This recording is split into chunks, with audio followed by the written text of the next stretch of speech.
Bwana akaniambia, angalia, huu ni mwezi wa pili. Niliona kitu cha ajabu sana.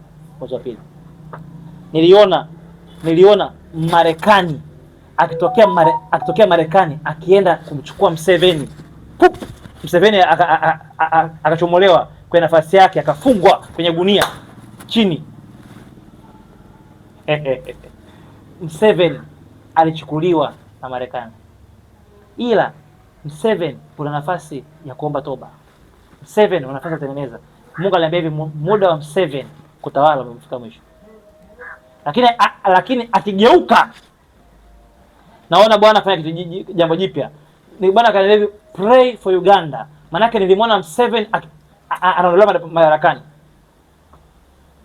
Maombi ya rufaa yafanywe kwa ajili ya Uganda, kwa sababu nilimwona Museveni hayupo. Alafu jiwe lolikataa waashi limekuwa jiwe kuu. Yaani chaguzi nyingi za nchi nyingi, wale ambao watakataliwa kwenye matokeo ndio watakuja kutawala.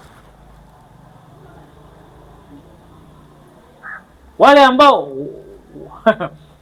ambao sio kama Uncle Chris umeelewa pastor, kwamba fulani jiwe lolikataa waashi, haya matokeo hayafai. Lakini naona matokeo ambayo yaliwekwa pembeni yakichukuliwa na akaweka mezani. Bwana akaniambia hii itakuwa katika nchi nyingi, kwa sababu niliona kwa macho yangu mwezi wa pili issue ikitokea, mageuzi mengi sana. Bwana akaniambia huu ni mwaka 2026, chaguzi za nchi nyingi. Atakayeshinda sio atakayekaa, na atakayekaa sio atakayeshinda, na aliyekaa atamtoa. 2026 nchi ambazo watakuwa na uchaguzi 2026, marais ambao watafoji uchaguzi huu mwaka katika ulimwengu wa roho niliona wakiondolewa.